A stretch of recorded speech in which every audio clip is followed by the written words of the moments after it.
Hey guys, tonight we're going to do something a little different. We're going to travel through Europe, not the Europe of glittering castles, heroic paintings, magnificent crowns, and perfectly posed royal portraits. No, tonight we're interested in the quieter corners, the forgotten queens, the women whose names once appeared on official documents, whose marriages were discussed by diplomats, whose pregnancies could change the direction of kingdoms, and whose portraits were carefully painted so that everyone could admire their excellent posture, and yet, somehow, many of them have almost disappeared from popular history. You might remember the famous queens, Elizabeth. Catherine, Mary, Isabella, the women whose stories have been repeated so many times that their names have practically become historical furniture. But there were dozens of other queens. Queens who married kings they barely knew. Queens who arrived in foreign countries, unable to speak the local language. Queens who discovered that becoming a queen did not necessarily mean becoming powerful. And queens who learned, sometimes painfully, that a royal marriage could be less like a romance and more like a very expensive diplomatic contract. So tonight, make yourself comfortable. Turn down the lights. Let the room become quiet, and imagine the distant sound of a medieval courtyard, a little wind, a wooden door closing somewhere in the distance, perhaps a horse moving restlessly in a stable, and somewhere above all of this, behind thick stone walls, a queen is awake. She cannot sleep. Perhaps she is worried about her husband. Perhaps she is worried about an approaching army. Perhaps she is worried because she has not yet produced the son everyone expects her to produce. Or perhaps she is simply wondering whether anyone in this enormous castle actually likes her. It is not impossible. Royal life had its inconveniences. And tonight, we're going to meet some of these women. Not always the most famous, not always the most successful, but women whose lives reveal something surprisingly ordinary about monarchy. The loneliness, the awkward family arrangements, the pressure, the boredom, the waiting, and occasionally the sheer absurdity of being expected to smile gracefully while your entire future depends on the mood of a king. So let us begin. The queen, who arrived as a stranger. Imagine being 14 years old. You have spent your entire childhood surrounded by familiar faces. Your mother, your father, your brothers and sisters, the servants you've known since infancy, the chapel where you have prayed, the gardens you recognize, the language everyone speaks. Then one morning you are told that you are leaving, not for a holiday, not for a visit. You're leaving because you have been married, or rather, you have been promised. The distinction is important. Your husband may be somewhere hundreds of miles away. You may have met him only once. You may not even speak the same language, but everyone assures you that this is a wonderful opportunity. You are going to become a queen, and apparently that is supposed to make everything better. It probably helped that nobody expected you to object. European royal marriages were often arranged because rulers wanted something: peace, land, an alliance, money, military support, a claim to another throne. Sometimes several of these things at once. Romance was welcome when available. It was not generally considered essential equipment. A young princess might therefore find herself traveling across Europe toward a new country, accompanied by attendants and luggage, with no real idea what awaited her. The journey itself could take weeks. Roads were rough. Weather was unpredictable. Bandits existed. Illness was common. And the carriage was not exactly designed by a modern luxury automobile company. Eventually, after days or weeks, the princess would arrive. There would be ceremonies, trumpets, banners, crowds, religious services, people bowing, and then, finally, she would meet the man she was expected to spend the rest of her life with. Sometimes that meeting went reasonably well. Sometimes it did not. And sometimes the queen quickly discovered that the title of queen came with a curious limitation. Everyone wanted something from her. Her family wanted influence. Her husband's family wanted an heir. The church wanted proper behavior. The court wanted entertainment. Foreign diplomats wanted access. Nobles wanted favors, and ordinary people expected her to look dignified. Nobody had apparently considered asking what she wanted. The problem with being a royal wife. One of the great misunderstandings about queens is the assumption that becoming queen automatically made a woman powerful. It certainly could, but the reality depended heavily on the kingdom, the period, the personality of the king, the strength of the queen's family, and whether anyone actually listened to her. A queen might have her own household, her own servants, her own income, her own political connections. She could sponsor religious institutions. She could correspond with rulers. She could sometimes act as regent when her husband was absent. But she could also spend years being treated primarily as the mother of future children, and this created a peculiar pressure. Pregnancy was not simply a personal matter. It was political. If a queen had children, especially sons, the dynasty had security. If she did not, rumors could begin. Was she infertile? Was the king infertile? Was someone being punished by God? Was there some mysterious medical problem? Naturally, medieval society had many explanations.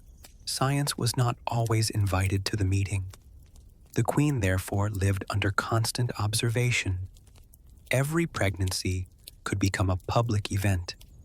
Every miscarriage could become a political problem. Every surviving child could become a potential future ruler, and every year without a child could make her position increasingly uncomfortable. Imagine having one of the most private parts of your life discussed by ambassadors. That was the royal experience. Privacy was apparently considered an optional luxury. A palace could be a lonely place. The castle looked impressive. That was the point. Stone towers, great halls, decorated chapels, expensive tapestries, guards at the gates, long tables, ceremonial clothing. Everything suggested importance. But grandeur does not automatically produce happiness. A queen could be surrounded by hundreds of people and still be lonely. Many queens were foreigners. They had been raised in another court. Their closest relatives were far away. Their childhood friends were gone. The customs were unfamiliar. The food might be different. The climate might be different. Even the religious practices could have small variations that made everyday life feel strange. And then there was language.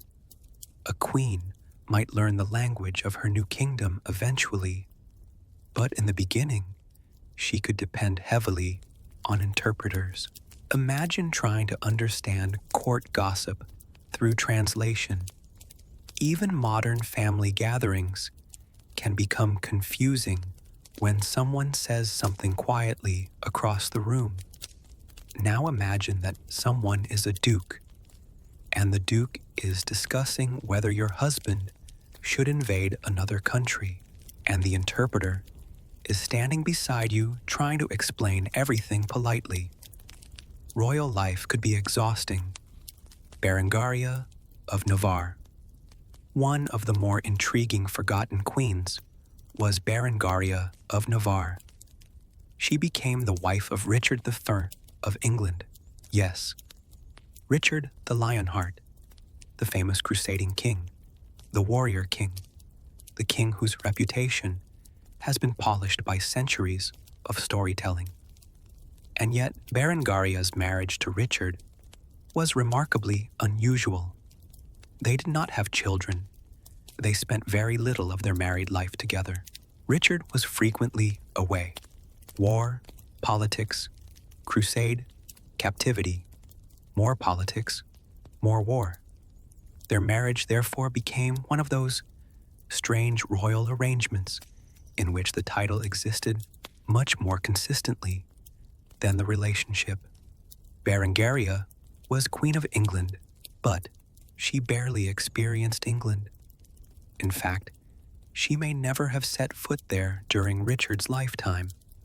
Think about that for a moment. You become Queen of England, and then you don't actually get to visit England. It is almost like winning a vacation package and discovering that the vacation destination is permanently closed. Berengaria's story reminds us that royal titles could be strangely detached from everyday reality. She was queen, but queenship did not guarantee a palace.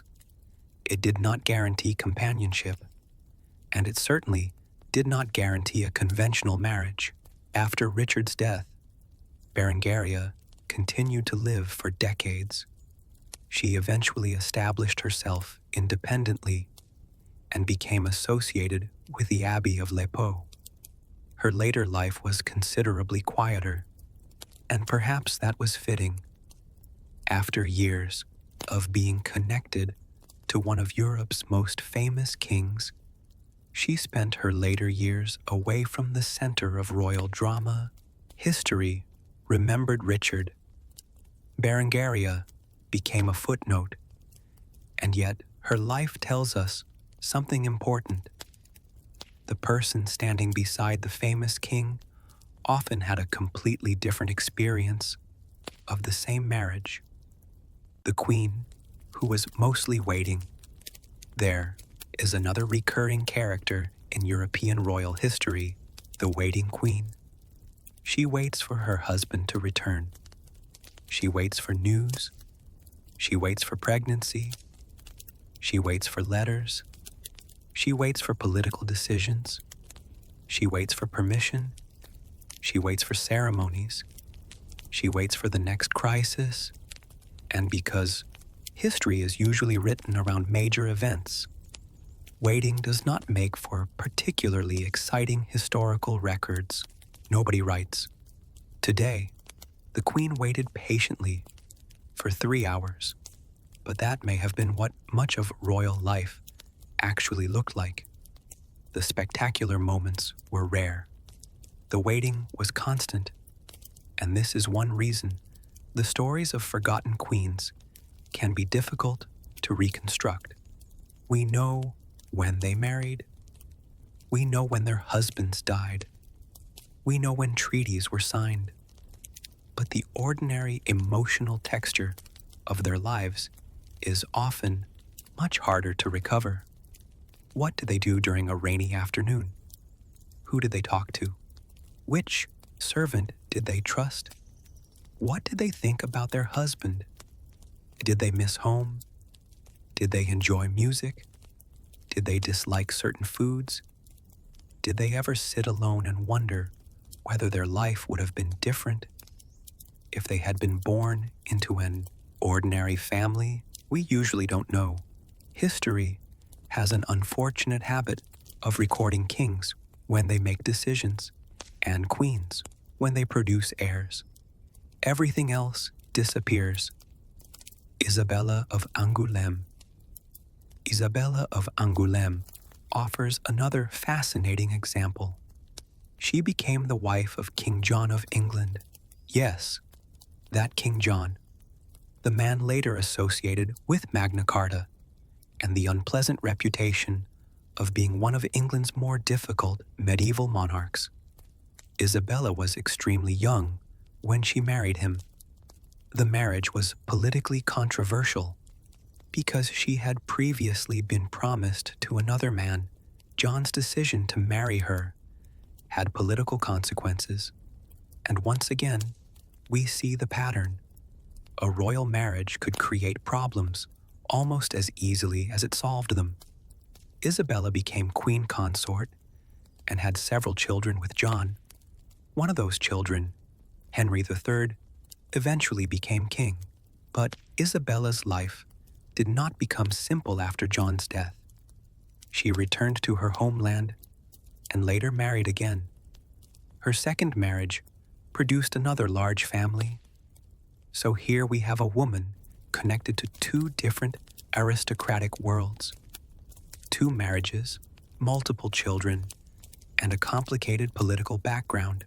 Yet she is rarely mentioned outside discussions of King John. That is the strange mathematics of history. If you're married to a famous man, sometimes your entire biography becomes a sentence attached to his. Queens and the problem of reputation. Royal women were judged differently from royal men. A king could be aggressive and be called strong. A queen could be aggressive and be called troublesome.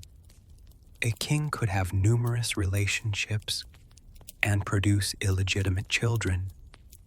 A queen who behaved similarly could become the subject of scandal. A king who spent money might be described as magnificent. A queen who spent too much could be accused of extravagance. The rules were not exactly balanced, and chroniclers were not neutral observers. They had opinions, strong ones. A queen could become unpopular because she was foreign, because her family received too much influence, because she spent money, because she had political ambitions, because she was close to particular advisors, or simply because people disliked her husband. Royal propaganda did not begin with modern newspapers. Medieval courts had their own methods of shaping reputation, and once a negative story became established, it could survive for centuries. The forgotten women behind famous dynasties. Consider how many European dynasties depended on women whose names are now barely recognized. A queen gave birth to a future king. That king later became famous. His mother became a footnote. A princess negotiated a marriage. Her son inherited a kingdom. Her political role disappeared. A queen served as regent during a war. Later, historians focused on the king, who eventually returned. Again, she faded. This happened repeatedly, and sometimes the more successful a queen was at maintaining stability, the less dramatic her story became, which is rather unfair. A kingdom that remains peaceful does not produce exciting chronicles. Nobody writes, "The queen successfully prevented 3 political disasters today, so everyone went home and had a quiet dinner." They write about the war that happened because somebody failed. History, therefore, has a natural bias toward catastrophe. Quiet competence is easily forgotten. A different kind of tragedy.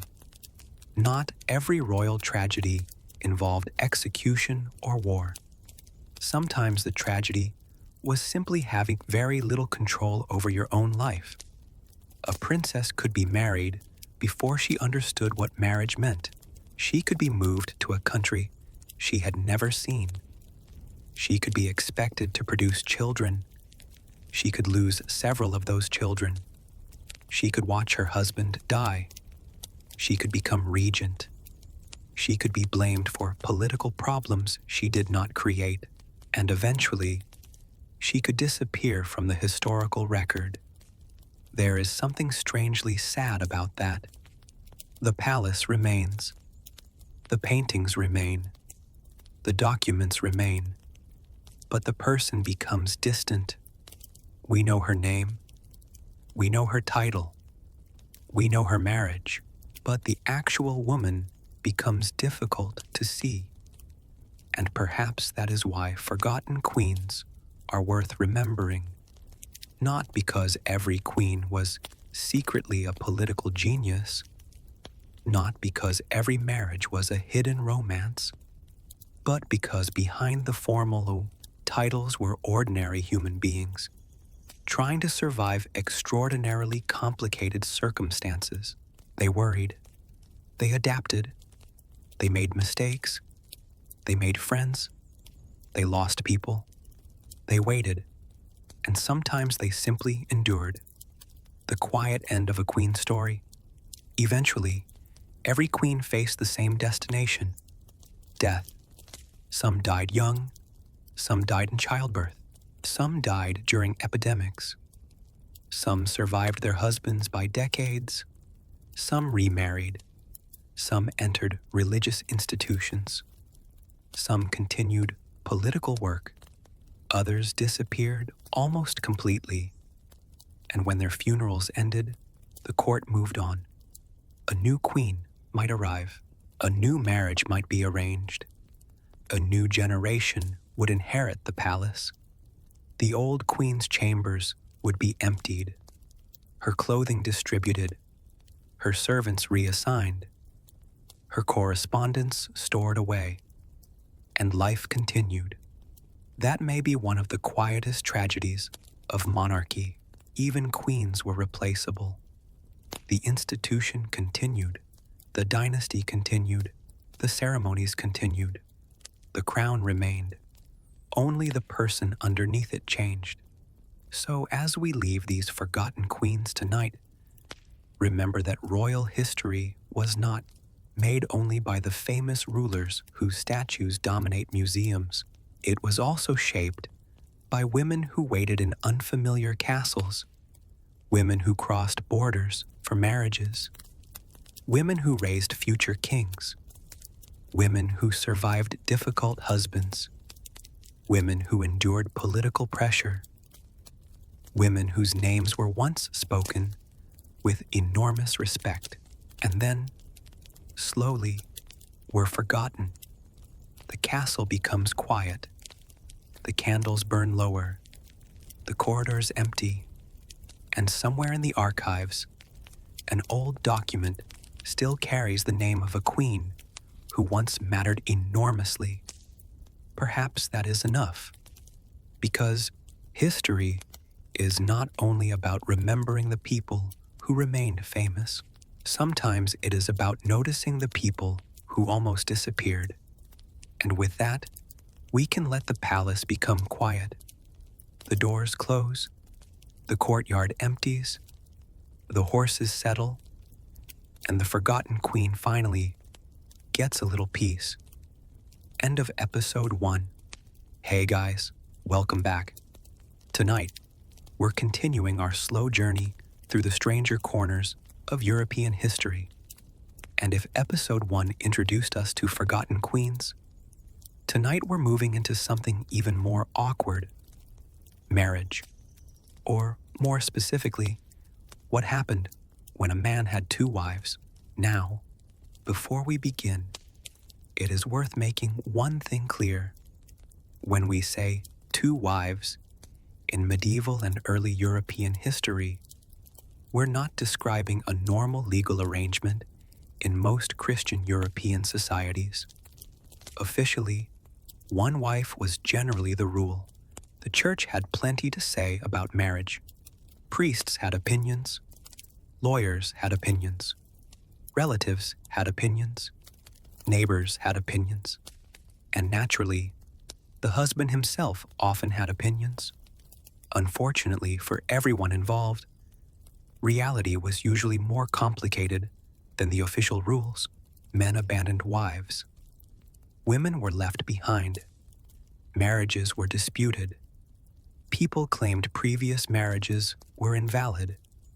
Some powerful men maintained relationships outside marriage.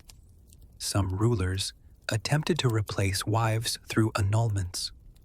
And sometimes, particularly during periods of war, migration, conquest, or political instability, a man could end up with overlapping families whose existence was extremely inconvenient because having two wives is already complicated. Having two households is worse.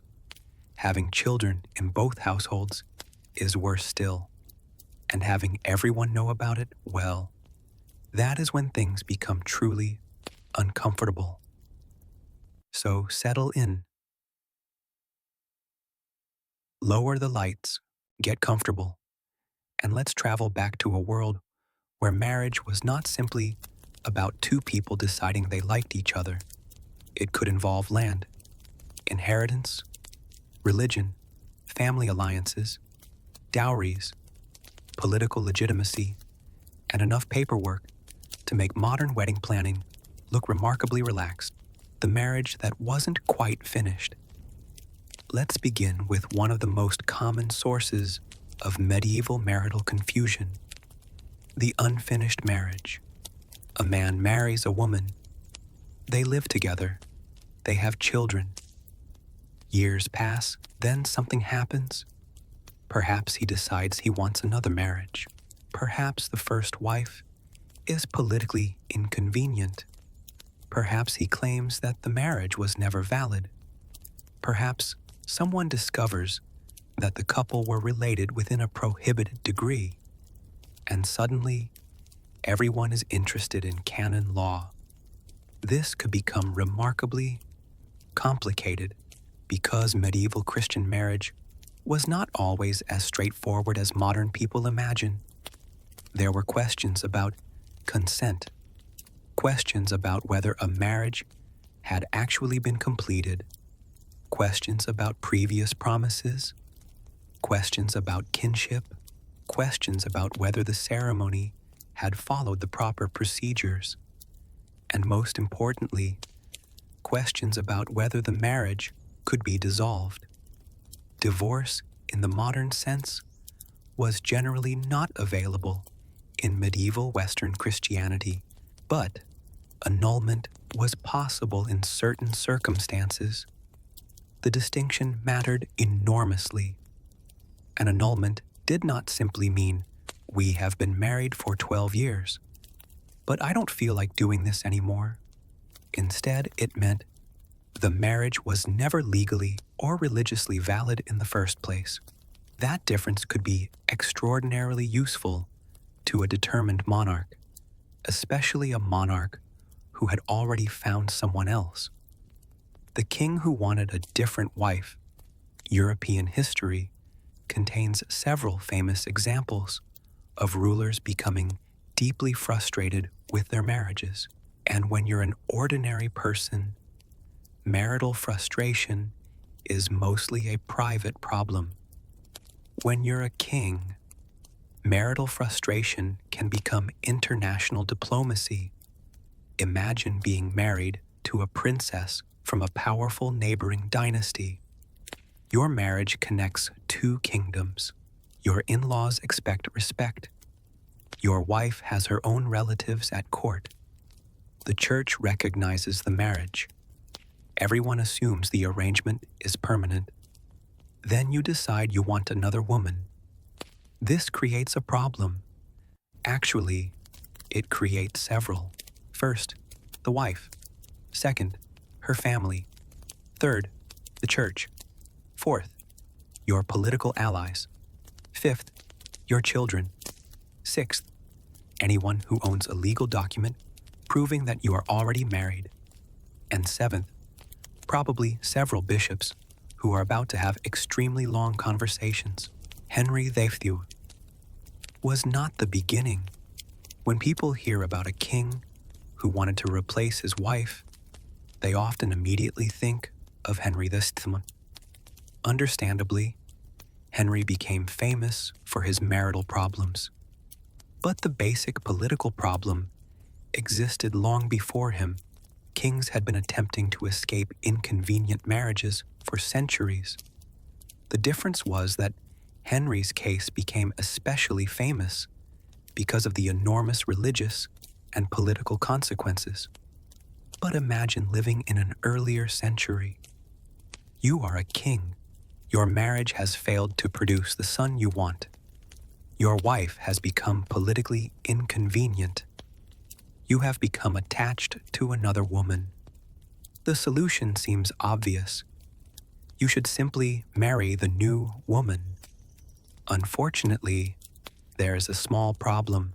You already have a wife, and she is still alive. So now everyone has to figure out what to do.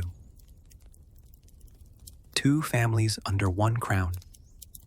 The most interesting part of these stories is not always the king. It is the family structure that develops around him. Suppose a powerful man has children with his first wife. Then, through separation, abandonment, disputed legality, or another complicated arrangement, he begins a second household.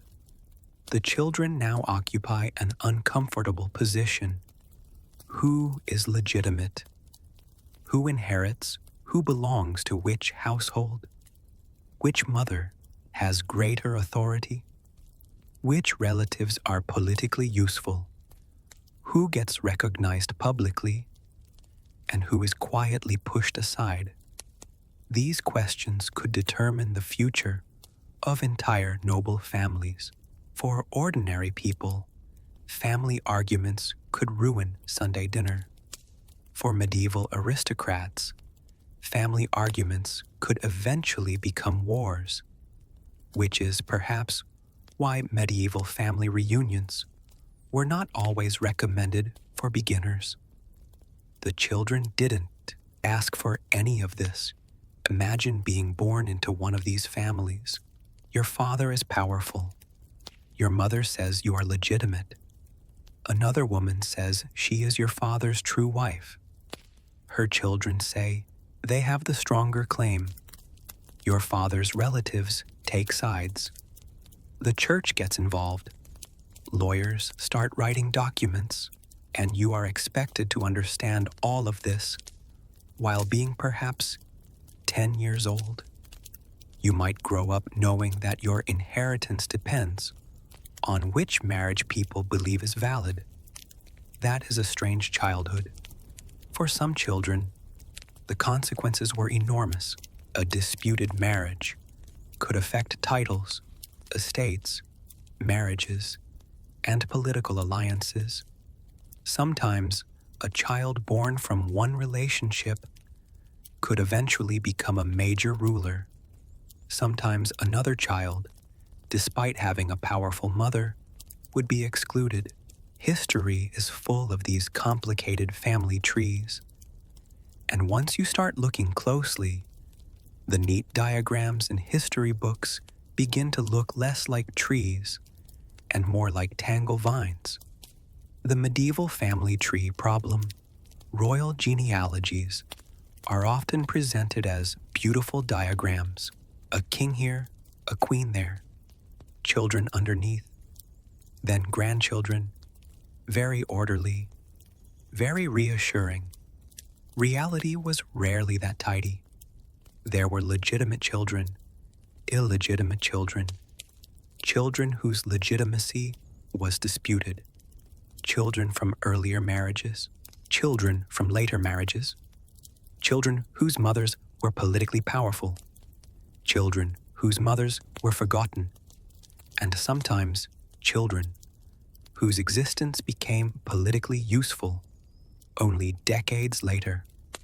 A historian can therefore spend hours examining one marriage dispute simply to determine who was actually related to whom, and then, just when everything seems clear, another marriage appears. Wonderful. Another branch, another inheritance claim, another cousin, Another uncle, another diplomatic disaster, waiting patiently in the background. The case of Eleanor of Aquitaine. Few women demonstrate the complexity of medieval marriage better than Eleanor of Aquitaine. Eleanor was not simply a queen. She was one of the most powerful women in medieval Europe. She first married Louis VII of France. The marriage produced daughters, but no surviving son. Eventually, the marriage was annulled. Eleanor then married Henry Plantagenet. That second marriage produced a large family. Among their children were several famous figures, including Richard the Lionheart and King John. So one woman became connected to two royal dynasties, and her children inherited an enormous political world. But Eleanor's story also reveals something else. Marriage could transfer enormous resources. Eleanor inherited the Duchy of Aquitaine. Her marriage, therefore, wasn't simply about companionship. It was about territory, political power, money, and influence. When she married Henry, the political consequences were enormous. Suddenly, two powerful territories were joined, and that made their marriage important, far beyond the private relationship between two people. When marriage became a battlefield, Eleanor's marriage to Henry II eventually became deeply troubled. They had many children. They also experienced severe political conflict. Several of their sons rebelled against Henry. Eleanor supported her sons.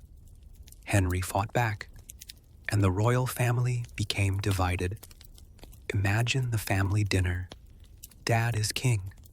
Mom is duchess. Your brothers are plotting rebellion. Your father is furious. Your mother has chosen your side. Everyone is surrounded by armed men. Perhaps nobody is speaking. It is not exactly the sort of household where someone casually asks, "How was school today?" Eventually, Eleanor was confined for years. She remained politically important, but her freedom was restricted, and yet she survived Henry. She outlived him. She continued to influence politics. She helped govern during Richard's absence, and she played a major role in securing the succession of her family. Eleanor's life shows that marriage could be both a source of power and a source of enormous conflict. When the second marriage wasn't a secret, sometimes, of course, the situation was simpler.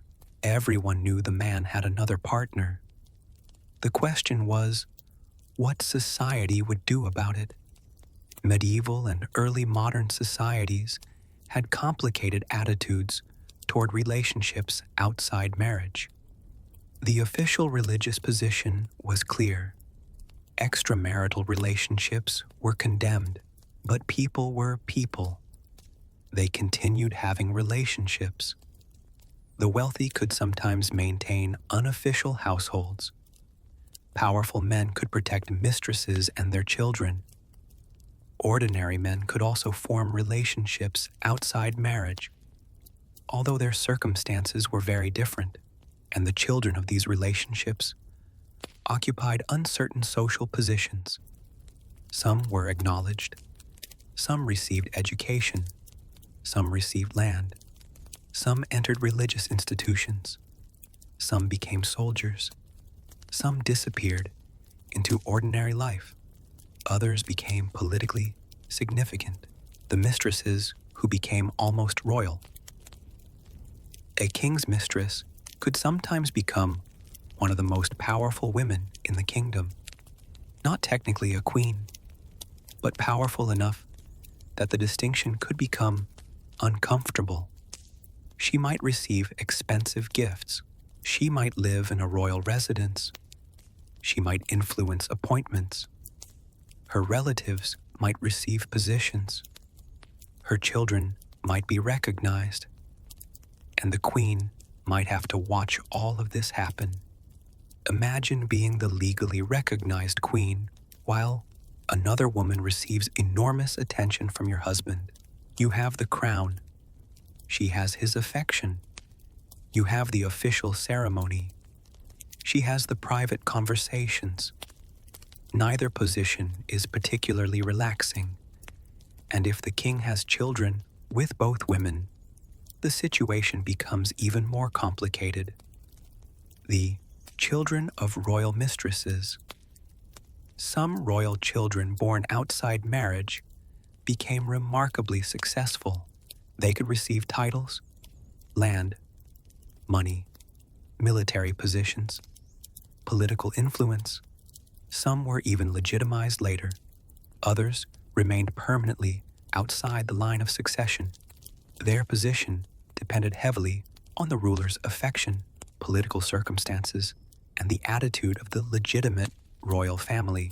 This created another unusual family structure. The king's legitimate children might grow up alongside their father's acknowledged illegitimate children. Sometimes they became allies, sometimes rivals, sometimes both. Family relationships were therefore not simply personal, they could become political alliances. A brother might become a powerful duke. A half-brother might become a military commander. A sister might marry a foreign prince. And suddenly, the family tree was functioning as a political map: 2 wives, 2 households. But let's return to our original problem. What happens when a man effectively maintains 2 families?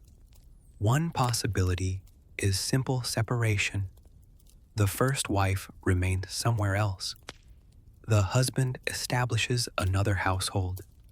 Everyone understands the arrangement, but avoids discussing it too loudly.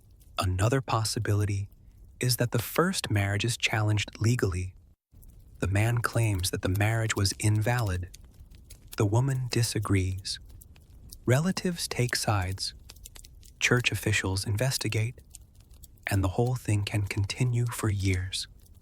Sometimes the original wife remains socially recognized even after the husband has begun another relationship. Sometimes she retreats to a religious house. Sometimes she returns to her family. Sometimes she remains at court. Sometimes she fights, and sometimes she simply waits. Again, the waiting queen, the waiting wife, the woman whose future depends on decisions being made by other people. The quiet politics of the bedroom royal history often presents political decisions as if they happened in council chambers. Kings sit around a table, maps are spread out, advisors speak, treaties are signed. But some of the most important political questions began much more privately. Who would marry whom? Would the king have another child? Would the queen become pregnant? Would a marriage be annulled? Would a mistress be accepted at court? Would a child be recognized? These questions could influence succession, and succession was everything, because if nobody knew who would inherit the throne, political stability could collapse. A marriage, therefore, wasn't simply a marriage. It was a succession machine. A rather uncomfortable way to describe it, perhaps, but an accurate one.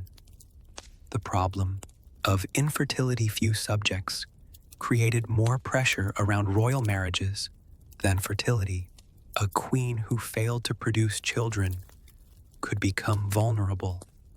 A king without sons could face succession problems. And medieval medicine had limited understanding of reproductive health. Blame was often placed disproportionately on women. If no child appeared, the queen could be accused of being infertile. If children died, people might question her. If the king had children outside marriage, however, that could complicate the argument. Sometimes it became obvious that the king himself was capable of fathering children. That did not necessarily protect the queen. Politics rarely operates according to fairness. It operates according to power. The first wife who became the enemy, one of the saddest transformations in these stories, occurs when a wife who was once politically valuable becomes inconvenient. Chihuahua, the beginning of the marriage. Her family may have been essential. Her dowry may have been enormous. Her relatives may have provided military support. Her marriage may have strengthened the king's position. But years later, the political landscape changes. The king wants something else. The queen's family may become less useful. A new alliance becomes attractive. A younger marriage candidate appears. Suddenly, the woman who was once celebrated as the perfect royal bride becomes an obstacle. Her personality may not have changed. Her political value has. That is a cruel distinction, and it reminds us that many royal marriages were built around circumstances rather than personal permanence. The awkward children. Now imagine the children. The king has a first wife, then perhaps a second household, then more children. Each child has a mother. Each mother has relatives. Each relative has ambitions.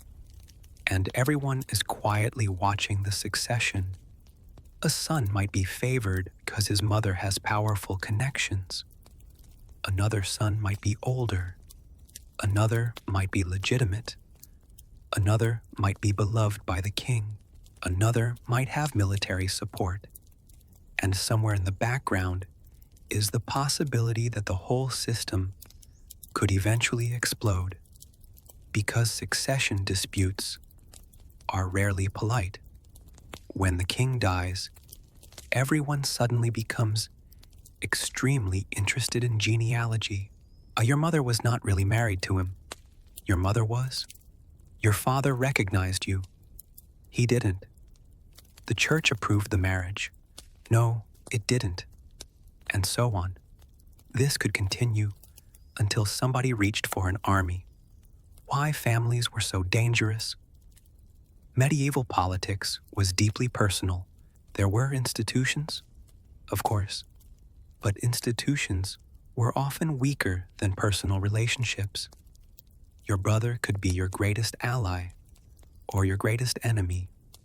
Your father could make you heir, then change his mind. Your wife could connect you to another kingdom. Your mother could control enormous estates.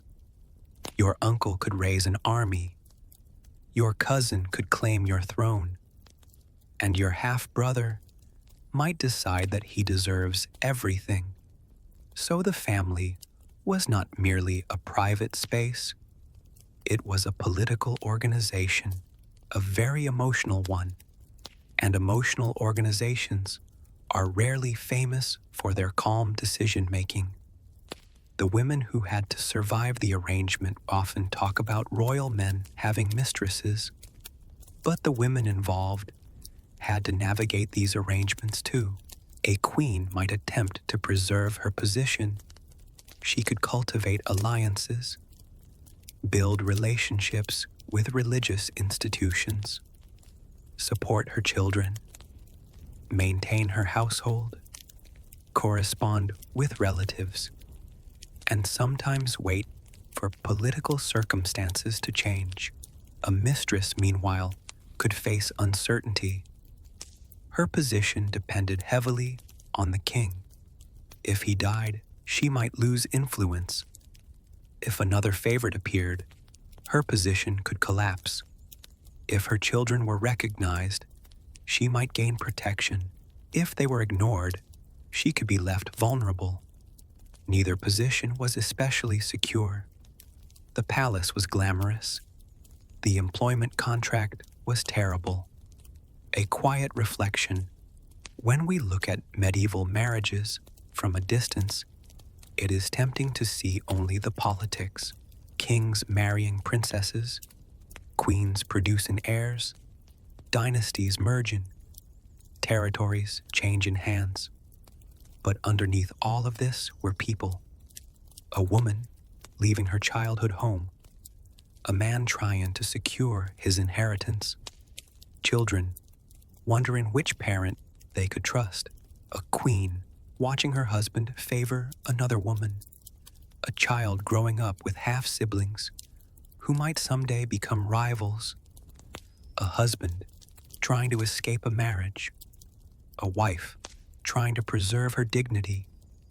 And behind all of them was a society that insisted marriage was sacred, while simultaneously using it as one of the most important political tools available. It was complicated, sometimes absurd, often painful, and occasionally strangely ordinary, because even kings had family problems. They simply had larger castles in which to experience them. The castle falls quiet.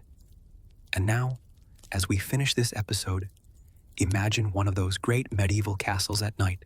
The great hall is empty. The tables have been cleared. The servants have gone to their quarters. The guards stand quietly near the gates. A candle flickers in a corridor. Inside one chamber, a queen sleeps. In another, a child dreams. Somewhere else, a king is awake, thinking about tomorrow's council. And somewhere, perhaps, another woman waits. She knows that her future depends on a man whose decisions are being discussed by priests, nobles, relatives, and lawyers. Nobody has asked her what she would prefer. But tomorrow morning, she will dress carefully. She will walk into the hall. She will sit beside the king. She will smile, because sometimes surviving royal family life meant becoming very good at pretending that everything was perfectly normal. And perhaps that is the strangest thing of all. Behind the crowns, behind the ceremonies, behind the magnificent castles, people were still people. They became jealous. They became lonely. They made mistakes. They loved the wrong person. They trusted the wrong relative. They worried about their children. They argued over inheritance. And sometimes they simply wanted a quiet evening without someone bringing up the succession. So let the castle grow quiet now. The arguments can wait until morning. The lawyers can wait. The bishops can wait. The family tree can remain tangled. And for tonight, at least, nobody needs to decide which marriage was valid. Sleep well. And when we return, we'll leave the royal family behind for a while. We'll descend from the castles and palaces into the much more ordinary world, because kings and queens were not the only people who had to deal with complicated rules. Ordinary people did too. And in our next episode, we'll explore the surprisingly strange ways ordinary Europeans tried to survive a world filled with laws, customs, taxes, courts, neighbors, landlords, priests, and an impressive number of people who were absolutely convinced they knew what everyone else should be doing. Until then, good night. Hey guys, welcome back. Tonight, we're leaving the castles behind. No kings, no queens, no enormous royal wardrobes, no dramatic succession crisis happening over breakfast. Instead, we're going somewhere much quieter. A village, a medieval town, a muddy road, a little marketplace, a wooden house, perhaps a small church at the center of everything. And somewhere inside that ordinary landscape is an ordinary person with an extraordinary problem. Someone owes money. Someone moved a boundary stone. Someone borrowed a cow and has not returned it. Someone's fence is in the wrong place. Someone's neighbor's chickens keep wandering into the garden. Someone promised to marry someone else. Someone sold a field. Someone says they never sold the field. Someone's father died without making his wishes clear, and suddenly the village has discovered something wonderful. Law, lots and lots of law. Now, if you've ever imagined medieval law as one enormous book sitting on a judge's desk, waiting patiently to be opened whenever somebody misbehaved, you're going to find tonight rather different. Law was scattered everywhere. Some rules came from kings, some came from local lords, some came from churches, some came from town governments, some came from ancient customs, some came from agreements between communities, and some rules were so old that nobody could quite remember why they existed, which, honestly, is not entirely different from modern life. So settle in, get comfortable, let the room become quiet, and imagine the sound of footsteps on a dirt road, a cart rolling slowly through a village, a dog barking somewhere in the distance, a church bell marking the hour. And somewhere nearby, two neighbors are arguing over a piece of land that is approximately the size of a modern parking space.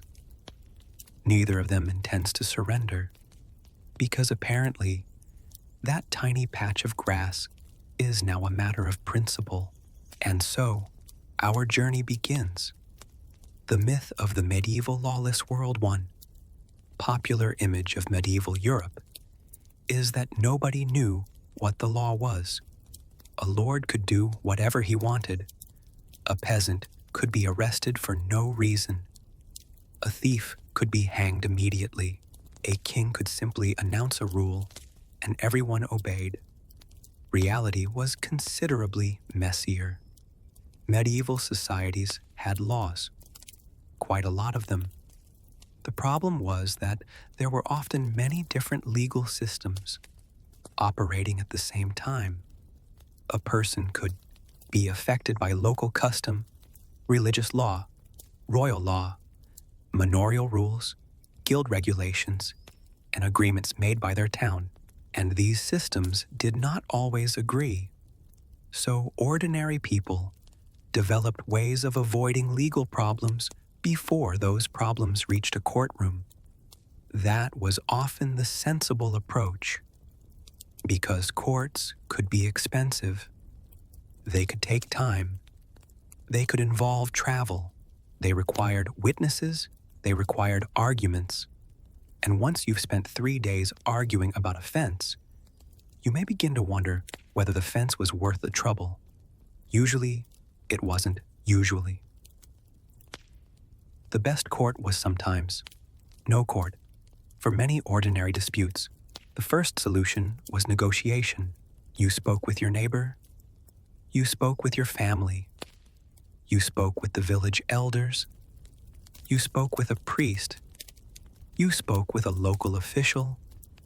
And perhaps you offered something: money, labor, a replacement animal, a different piece of land, an apology, a promise. Sometimes the agreement was written down. Sometimes witnesses were present.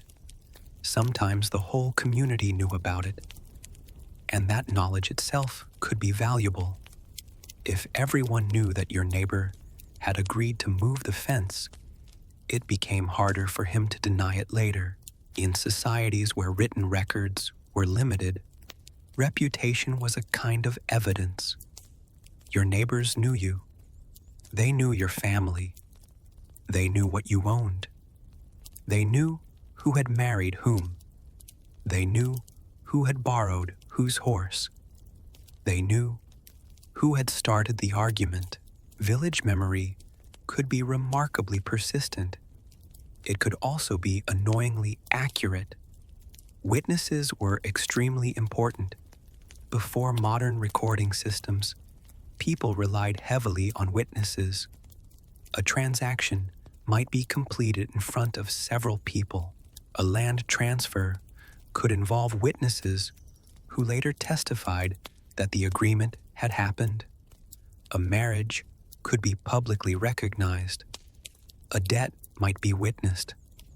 A boundary might be identified by people who had known it for years. This created an interesting situation. Your neighbor was not merely your neighbor. He could also be your witness. Your cousin could be a witness. Your priest could be a witness. The local official could be a witness. And sometimes an entire group of villagers could collectively remember an event. That meant ordinary people had an incentive to maintain relationships, because someday you might need someone to say, "Yes, I was there." And suddenly, the quiet man who lived 3 houses away became very important. The power of custom. One of the most useful forms of protection was custom. Custom meant that something had been done in a particular way for a long time. If villagers had always grazed animals in a certain meadow after harvest, that practice might become recognized as a customary right. If a particular road had always been used to reach a river, people might claim a customary right to use it.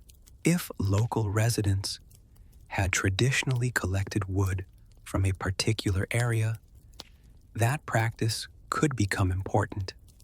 Custom was powerful because it did not always depend on someone having invented a new law. Instead, people could say, "We have always done it this way," and that statement could carry considerable weight. Of course, there was one obvious problem. Everyone had their own version of always, the argument over the boundary. Let's imagine 2 medieval farmers. We'll call them Martin and Thomas. Martin says his field ends at the old oak tree. Thomas says the field ends 20 yards before the tree. Martin says his grandfather always used the land up to the oak. Thomas says his grandfather said exactly the opposite. Now we have a problem. There is no satellite image, no official GPS boundary, no modern land registry, just an oak tree and 2 men who strongly believe that the oak tree belongs to their side of the argument. So what happens? They might bring witnesses. Someone may remember the boundary. An elderly villager may say, "When I was a boy, the boundary stone stood here." Someone else disagrees. A local official may inspect the field. The priest may be asked what he remembers. Eventually, perhaps, the 2 men reach an agreement, or perhaps they go to court, and suddenly, the oak tree has become the most important tree in the entire village. Why people wanted to avoid. Courts could provide justice, but they were not always convenient. A legal case required time. You might need to travel. You might have to pay fees. You might need witnesses. You might have to appear repeatedly. And there was always the possibility of losing. So, people often preferred settlements. A settlement could be simple. I will pay you this amount. You may use the road. I'll move the fence. You keep the cow. I'll repay the debt next harvest. And that was it. No dramatic courtroom speech. No judge striking a table. No audience. Just 2 people deciding that continuing the argument was more trouble than it was worth. A remarkably sensible solution, which is probably why humans have been doing it for thousands of years. The importance of written agreements. Writing was not available to everyone, but written agreements became increasingly important in many places. A person might have a document recording a land transaction. A debt could be written down. A lease could be recorded. A marriage agreement could be documented. A will could specify who inherited property.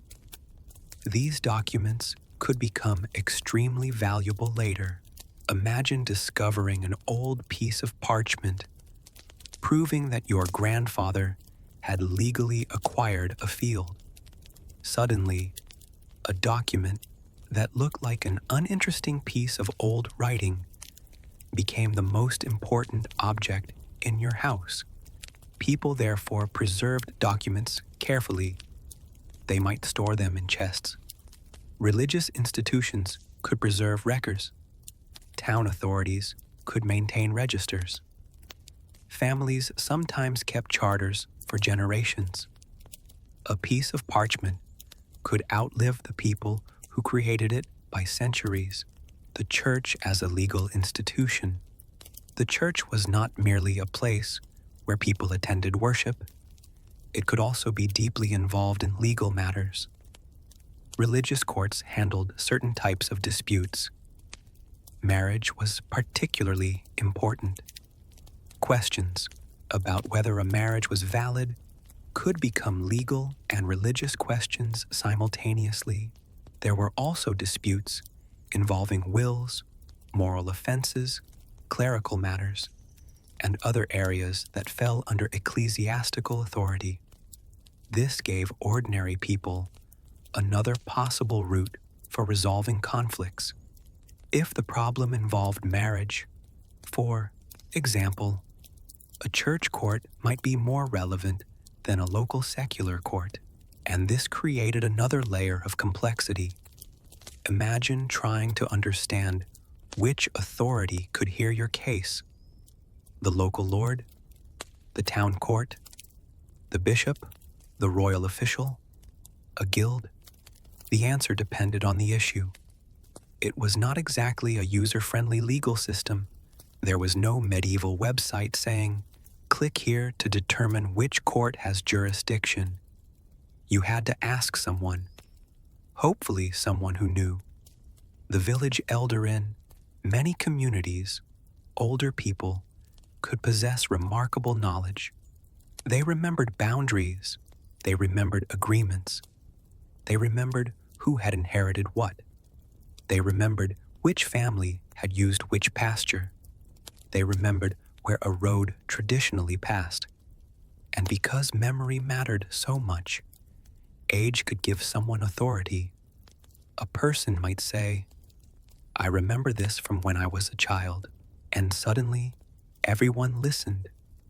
This was especially important in societies where written documentation was limited. The elderly were living archives. Of course, living archives could sometimes disagree, but at least they were available, and they could tell very long stories before getting to the point, a skill that, fortunately, has survived into the modern age. Guilds and urban rules in towns. Another important institution appeared.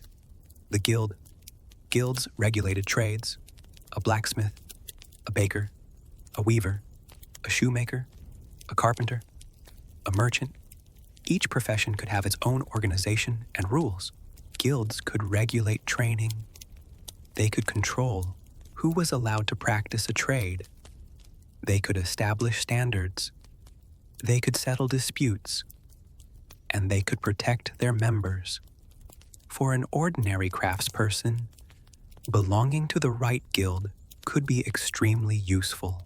It meant that if someone refused to pay for your work, you might have a community of fellow craftsmen who understood the situation, and if you broke guild rules, those same people could become your problem. Community protection always comes with community expectations. The apprentice who wanted to leave, imagine a young apprentice working for a master craftsman.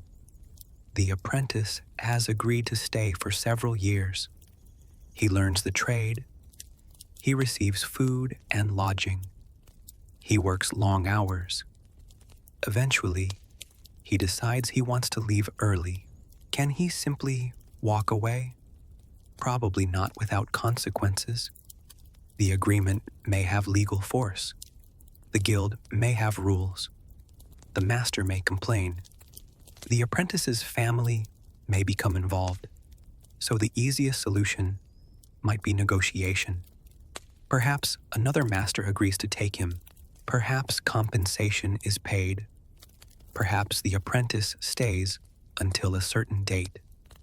Again, ordinary people were often solving legal problems through negotiation rather than formal trials. The system was complicated, but communities had mechanisms for managing it. Debt was everywhere one of the most ordinary legal problems was debt. A farmer borrowed money before harvest. A merchant bought goods on credit. A household borrowed from a neighbor.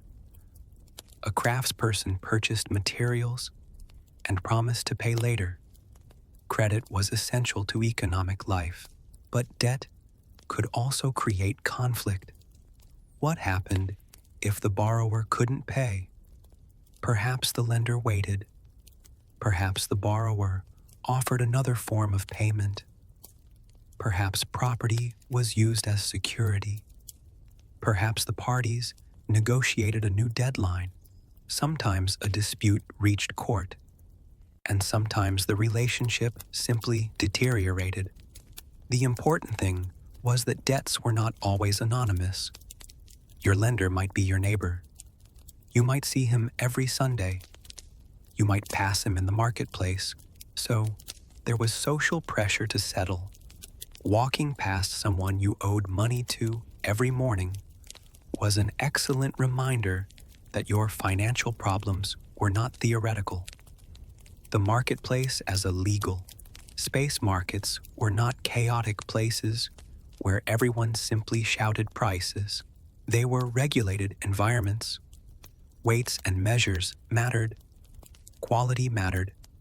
Prices could be monitored. Certain goods could be restricted. Merchants might have rules governing transactions. Fraud could be punished.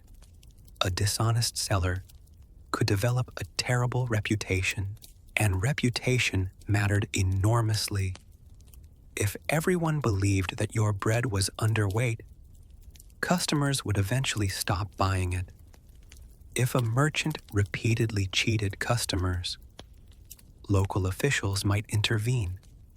In other words, economic survival required trust, and trust itself functioned as a kind of informal law. The problem of the false weight. Imagine a baker selling flour. His neighbor suspects that the weights are inaccurate. The neighbor complains. The local authorities inspect the equipment. If the weights are wrong, the baker may face punishment. Why? Because markets depend on his predictable measurement. If one merchant uses one weight and another uses something different, trade becomes difficult. So communities developed systems for checking measures. This sounds incredibly boring, and it is. But boring systems are often the systems that keep society functioning.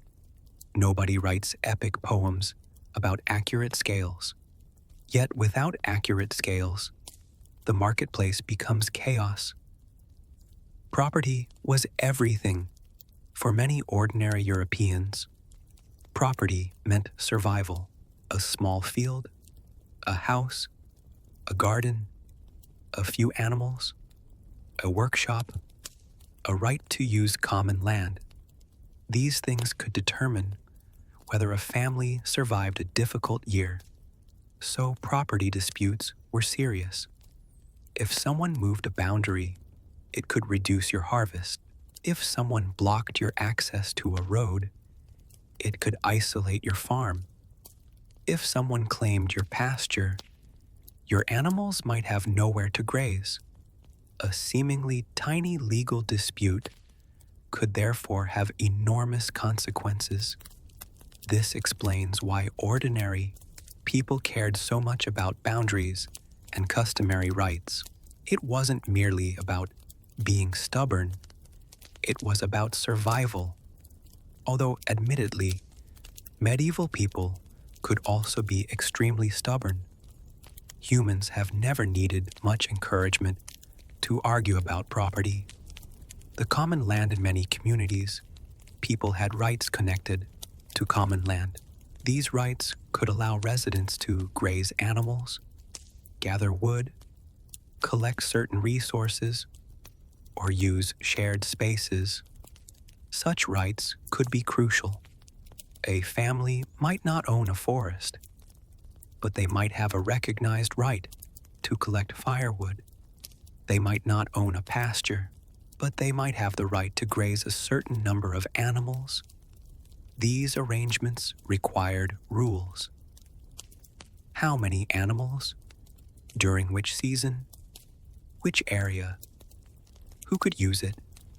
What happened if someone took too much?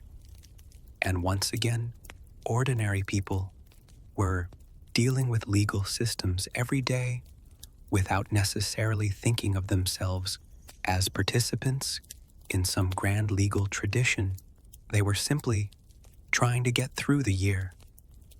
The neighbor who took too much.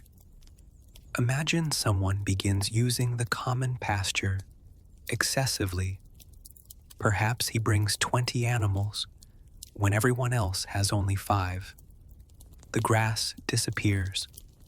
Other villagers complain. What happens? The community may confront him. An elder may intervene. A local official may issue a ruling. The man may be fined, or the villagers may negotiate a limit. This is local law in action. No king required, no grand palace, no dramatic proclamation, just a group of neighbors deciding that one person is ruining things for everyone else. And if you've ever lived in a neighborhood with shared parking, a community garden, or a communal trash area, the basic human experience is probably not entirely unfamiliar. The importance of reputation. Reputation could be more valuable than money. A reliable merchant attracted customers. A trustworthy witness was valuable. A respectable family could arrange better marriages. A dishonest person could find doors closed. A person known for breaking promises might struggle to obtain credit. So avoiding legal trouble was often about maintaining a good reputation. Once your reputation became damaged, resolving disputes could become harder. People might not believe you. They might refuse to lend you money. They might avoid doing business with you. You could technically win a case and still lose socially. That is an important point. Law is not only about official decisions. It is also about what the community believes. Marriage agreements. Marriage itself could involve legal arrangements. Families negotiated property. Dowries were recorded. Inheritance was considered. Guardians might become involved. Church authorities might confirm the marriage. And disputes could emerge later. Who owned the dowry? Who inherited property? What happened after a spouse died? What rights did widows have? What happened if a marriage was challenged? These questions could become extremely important. And once again, families tried to avoid future disputes by preparing agreements. A document created before a marriage could prevent arguments decades later. At least that was the theory. Human beings remained capable of arguing anyway. Widows and property. Widows occupied a particularly interesting legal position. Their circumstances varied enormously, depending on place and period. Some widows could control property. Some managed businesses, some became heads of households, some remarried, some entered religious institutions, others depended heavily on relatives. The death of a husband could therefore create both vulnerability and opportunity. A widow might suddenly become responsible for land, children, debts, and business affairs. She might need to defend her rights against relatives who wanted the property. Legal knowledge could become extremely valuable, and some women became remarkably capable managers. They had to. There was no one else available. The person who knew the rules. Every community had people who knew how things worked. Maybe a notary, maybe a clerk, maybe a lawyer, maybe a priest, maybe a merchant, maybe an experienced elder. These people could become extremely useful. If you didn't understand a legal document, you needed someone to explain it. If you wanted to make an agreement, you needed someone who knew the correct procedure. If you had a dispute, you needed someone who knew where to take it. This created a small class of people who understood the machinery of law better than everyone else. And if you've ever needed help understanding a complicated form, you already understand why such people were valuable. Avoiding trouble. Before it started, the best legal strategy was often prevention. Know your boundaries. Keep witnesses. Record agreements. Pay debts. Respect local customs. Don't borrow something without returning it. Don't anger your neighbors unnecessarily. Don't make promises you cannot keep. And perhaps most importantly, know who actually owns the cow. Because medieval property disputes had a remarkable ability to become much larger than anyone expected. The cow itself might be worth less than the argument, but by the time several families had become involved, everyone was emotionally committed. At that point, nobody was giving up. The cow had become a matter of honor. The village court. Sometimes, despite everyone's best efforts, a dispute reached court. The process could vary enormously. A complaint was made. The parties appeared. Witnesses were questioned. Evidence was considered. Arguments were presented. A decision was reached. And then everyone went home, perhaps, unless the losing side appealed, or refused to comply, or started another dispute. Law was not always a single event. It could be a process, and processes could last. This is one reason ordinary people often preferred settlement. A negotiated solution could end the problem. A lawsuit could create a second problem, the fear of escalation. Imagine a dispute between two neighbors.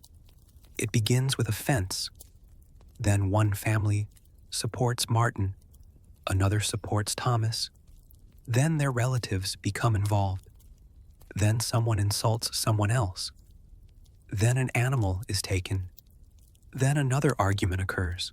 Suddenly, a minor property dispute has become a feud. This kind of escalation was dangerous. Communities, therefore, had strong incentives to settle disagreements.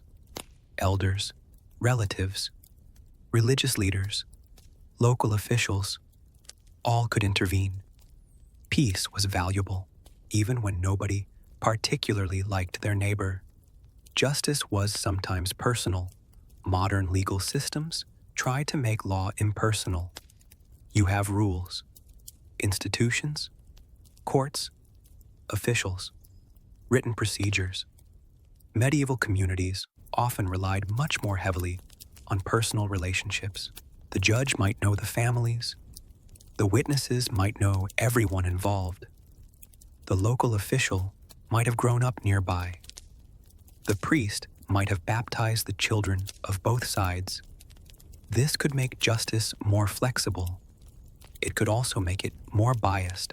If the judge liked one family more than another, that relationship might matter. Powerful people could influence outcomes. Poor people might have fewer resources. So, avoiding legal trouble wasn't simply about knowing the rules. It was also about knowing the people, the quiet intelligence of ordinary people. This is perhaps the most interesting part of the whole story. Ordinary medieval people were not helpless creatures wandering through a legal wilderness. They understood their communities. They knew customs. They knew which official to approach. They knew who could testify. They knew which neighbor could be trusted. They knew how much pressure a local authority could apply. They knew when to negotiate. They knew when to compromise. And sometimes they knew exactly when to keep quiet. Survival required intelligence, not necessarily formal education, practical knowledge, the sort of knowledge passed from parents to children. Don't sign that. Bring 2 witnesses. Speak to the priest first. That field has always belonged to our family. Don't argue with the Lord's steward. Pay the debt before harvest. Keep the document. Simple advice, but potentially very valuable. The law was everywhere. The more we look at ordinary medieval life, the harder it becomes to separate everyday life from law. Buying bread involved rules. Selling animals involved rules. Getting married involved rules. Building a house involved rules. Using a road involved rules. Using common land involved rules. Owning property involved rules. Borrowing money involved rules. Dying involved rules. Even after death, your property had to go somewhere. So the law followed people from birth to death. It was not always visible. Often, it appeared only when something went wrong, like plumbing. Nobody thinks about plumbing when everything works. Then one pipe breaks. Suddenly, plumbing becomes the most important thing in your life. Medieval law was similar. Most people probably did not spend every morning thinking about jurisdiction. They thought about breakfast, weather, animals, work, family, harvest, markets. But when something went wrong, the legal system suddenly mattered very much. A quiet evening in the village. Now, imagine the village at sunset. The fields are becoming dark. The day's work is finished. A few people are still talking outside their homes. Someone is repairing a tool. Someone is feeding animals. A child is carrying water. Smoke rises slowly from chimneys. The church bell sounds, and the argument about the boundary has finally been settled. Martin keeps his field. Thomas keeps his. The old oak tree remains where it has always been. Nobody has moved it. Nobody has conquered anything. No army has marched. No king has intervened. The world simply continues. That is the quiet side of legal history. Most disputes did not become famous. Most agreements did not change kingdoms. Most people simply reached some kind of compromise and carried on with their lives. And perhaps that's why these stories are so rarely remembered. They are ordinary. But ordinary is exactly what makes them interesting. Because history was not lived only during wars and coronations. It was lived on muddy roads, in marketplaces, inside little houses, at village meetings, beside fences, at church doors, in workshops, and around tables where people quietly negotiated who owed what to whom. The most important rule. If there was one lesson ordinary people learned, it was probably this: avoid unnecessary trouble, know your neighbors, know your obligations, keep evidence, respect custom, find witnesses, and if a dispute can be settled peacefully, perhaps settle it before the entire village becomes involved. Because once everyone has chosen a side, the fence is no longer just a fence. It is history. And nobody needs that much history over a fence. So tonight, as the village grows quiet, let the arguments fade. The court is closed. The witnesses have gone home. The documents are safely stored. The boundary stones remain exactly where they were. The animals are finally inside their proper fields. And tomorrow, everyone will wake up and discover that they still have work to do. The law can wait, at least until someone moves the fence again. And that, perhaps, is the quiet truth about ordinary people and complicated laws. They did not always defeat the legal system. They did something more practical. They learned how to live around it. They learned when to speak, when to negotiate, when to compromise, when to call a witness, when to produce an old document, and occasionally, when to simply walk away from an argument that was not worth the trouble, because survival is not always about winning. Sometimes it is about knowing which battles are worth fighting. The village settles into darkness. The marketplace is empty. The road is silent. The church bell has stopped.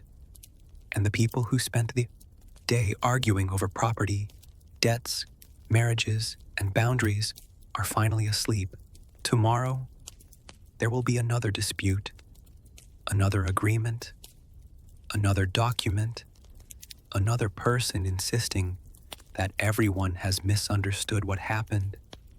But tonight, everything is quiet, and for a few peaceful hours, nobody needs to go to court. Hey guys, welcome back. Tonight, we're arriving at the final part of our journey. We've spent time with forgotten queens. We've wandered through the awkward households of kings and their complicated marriages. We've visited ordinary villages where people discovered that a fence could somehow become a legal emergency. And now, we're going to step back, way back, far enough to see the larger pattern, because beneath all those stories was one simple fact. Most people in historical Europe lived according to rules they did not create. Rules about marriage, rules about work, rules about property, rules about religion, rules about clothing, rules about taxes, rules about inheritance, rules about where you could live, rules about what you could sell, rules about what you could say, and rules about what you were apparently supposed to do if your neighbor's goat wandered into your garden. The goat, as usual, had no interest in legal theory, but the humans did. And tonight we're interested in those humans, not the kings who wrote the rules, not the bishops who explained them, not the nobles who enforced them, but the people who simply had to live with them: farmers, widows, craftspeople, servants, merchants, apprentices, tenant families, town residents, children growing up into the same occupations as their parents, and countless people whose names have disappeared completely. Their lives were not necessarily dramatic. That is precisely why we're talking about them. Because history is often built from dramatic events, while most human lives are made from repetitive ones. Wake up, work, eat, pray, pay, repair, wait, sleep, repeat, and occasionally If something goes terribly wrong, argue with your neighbor about a boundary stone. So, settle in, let the room become quiet, and imagine a European town somewhere centuries ago.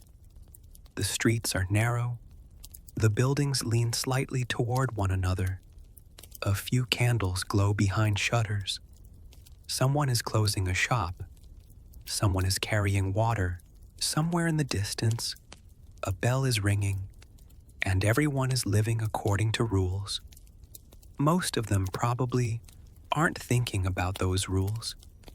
They simply know them, and that is how rules become powerful. The world you inherit, imagine being born into a medieval village. Before you understand politics, you already understand hierarchy.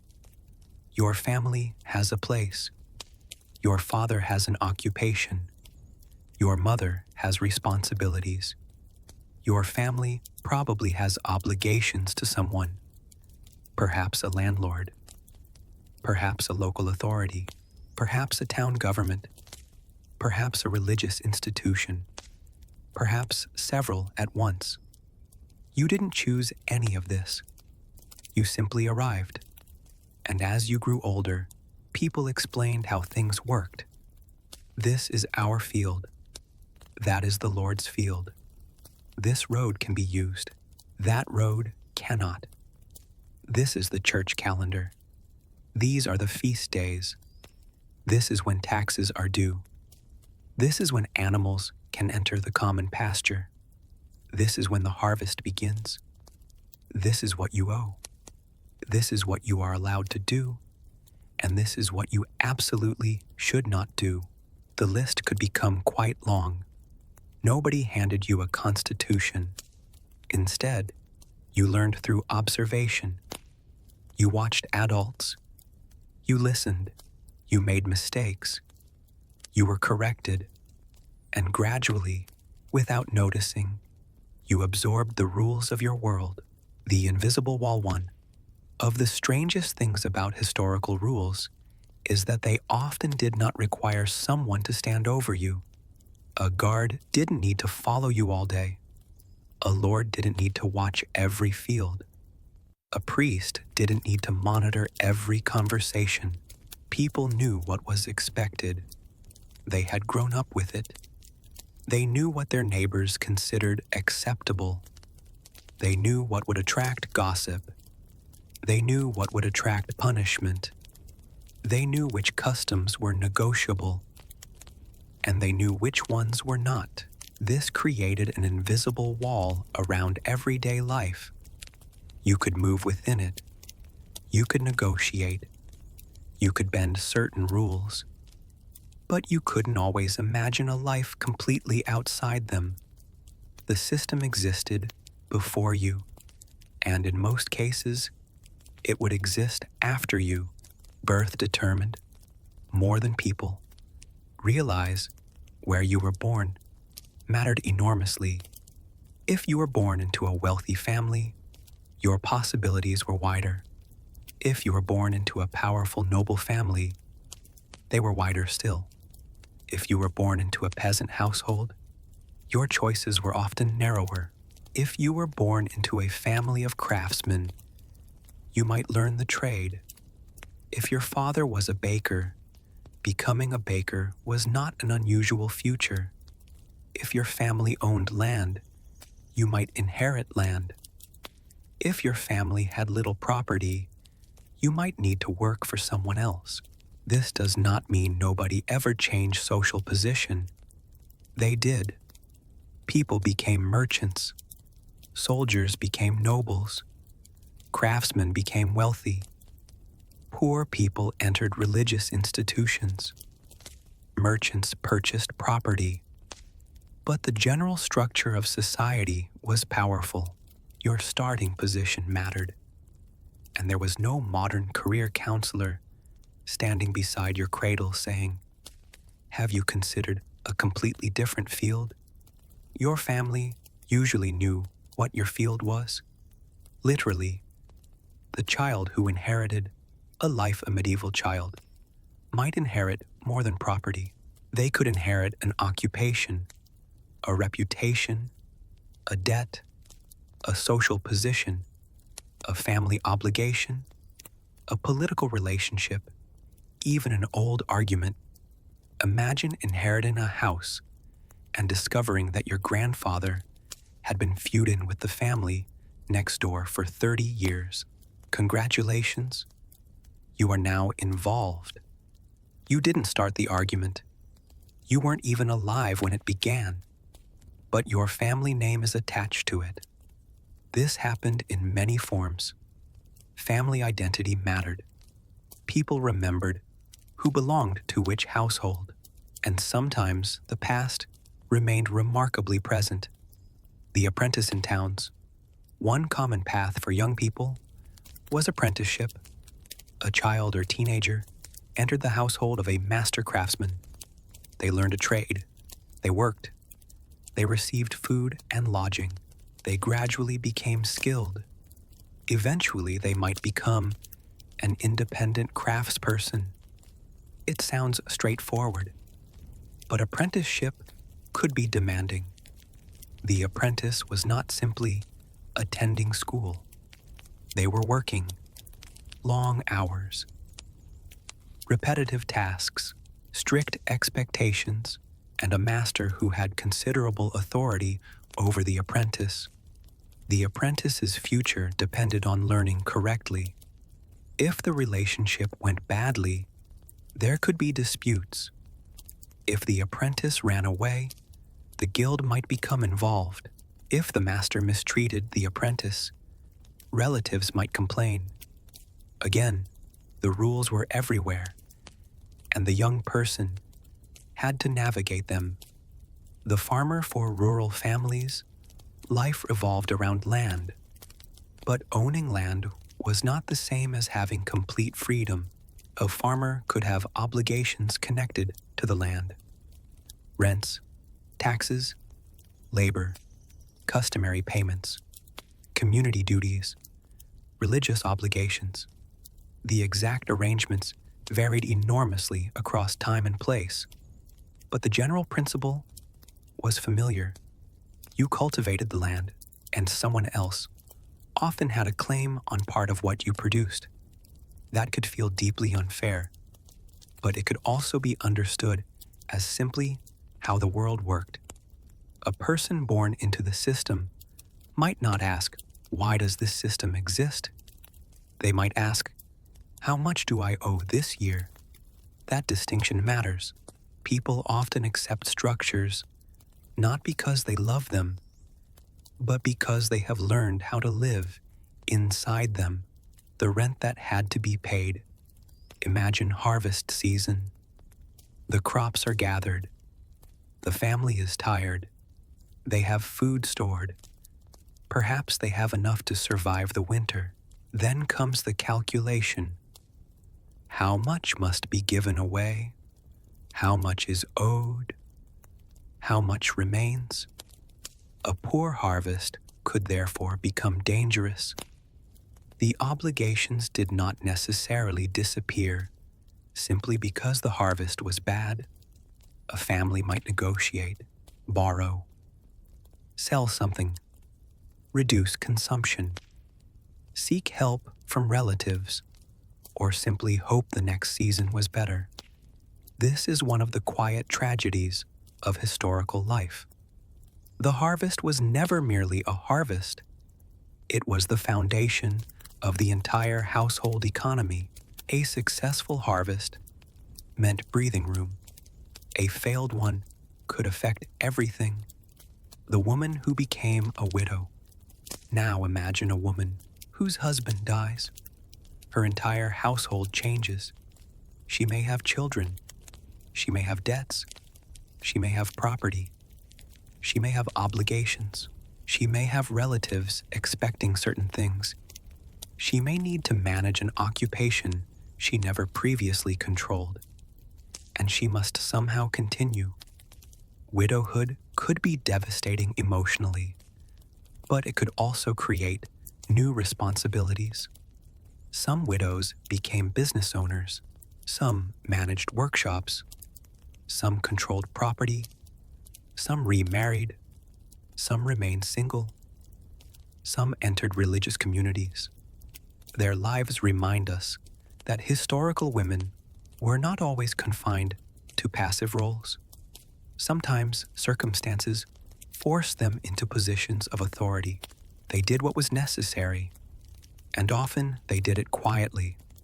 The rules of religion shaped everyday life deeply. The calendar itself was religious.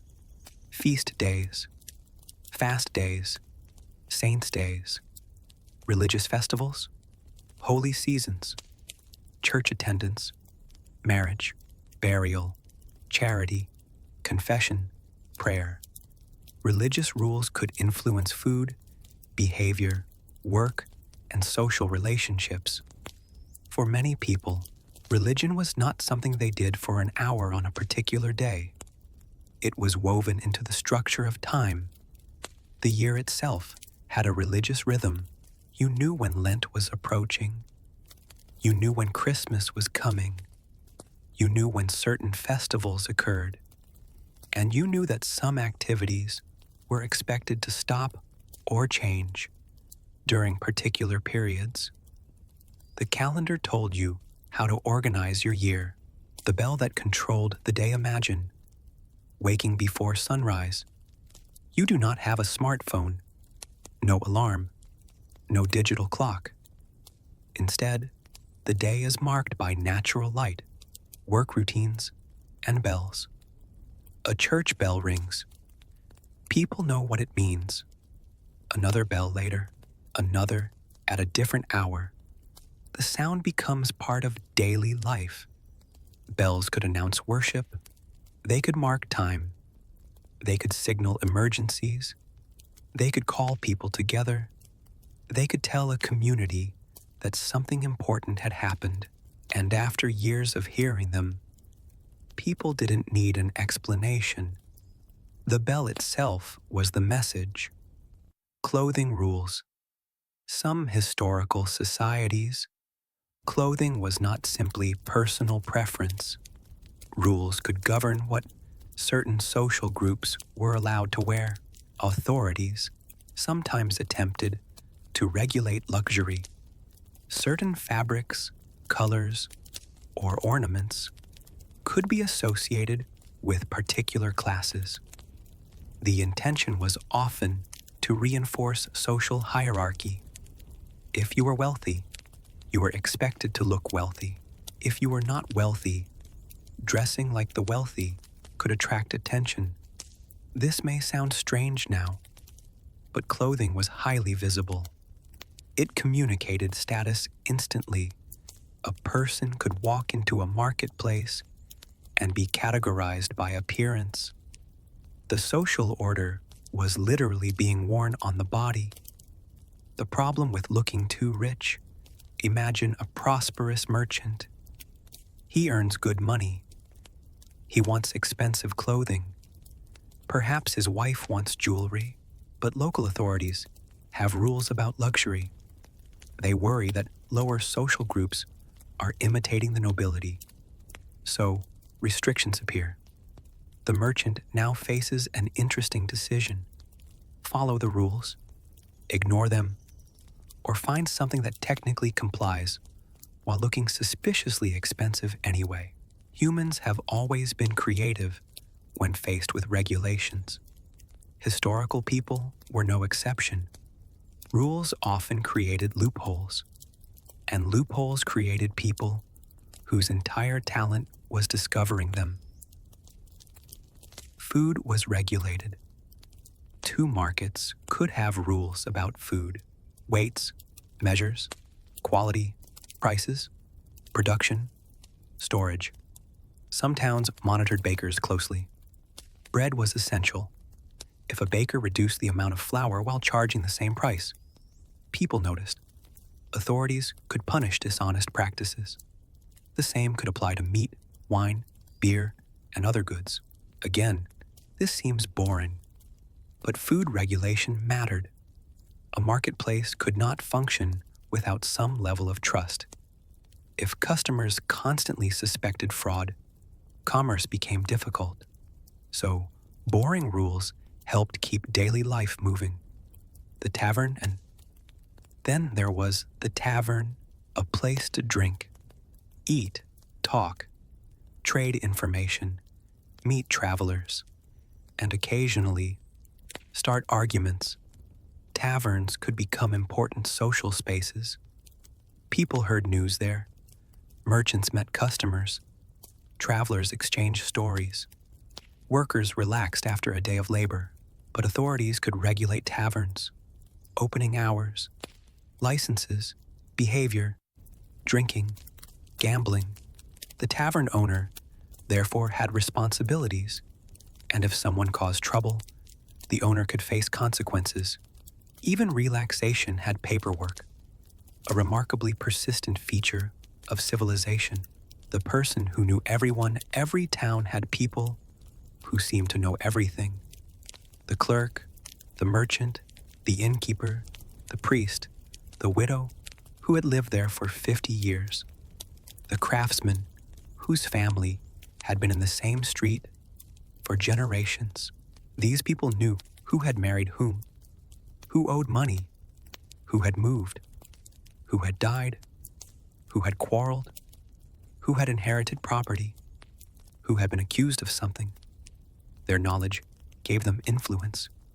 In a world where formal records could be incomplete, social memory was powerful, and information was a form of power. Gossip as an informal court gossip sounds trivial, but historically, it could have real consequences. If everyone believed someone was dishonest, that person could lose customers. If a woman was accused of improper behavior, her marriage prospects might suffer. If a merchant gained a reputation for cheating, business could decline. If a family became known as unreliable, others might avoid them. Gossip, therefore, functioned as a form of social enforcement. No official court needed to be involved. The community itself could punish behavior through exclusion. It was not always fair, but it was effective. The servant now considers someone with even less independence. A servant. Domestic servants worked inside wealthy households. They cooked, cleaned, carried messages, looked after children, maintained clothing, prepared rooms, performed countless tasks that made elite life possible. Yet servants were often nearly invisible in historical records.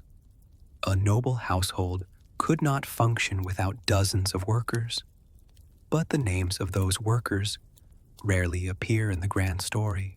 They were there, every day, doing the work, and then they disappeared from the record. That is one of the great problems of history. The people who kept society functioning are often the people least frequently mentioned. The worker who never became famous. Imagine a woman spending 20 years washing clothes for a wealthy family. She wakes early. She works all day. She raises children. She grows older. Eventually she dies. No statue, no biography, no portrait. Perhaps her name appears once in a household account, a payment, a small note, and yet she experienced decades of history. Kings came and went. Wars began. Treaties were signed. Prices changed. Children were born. Buildings were constructed. And she kept working.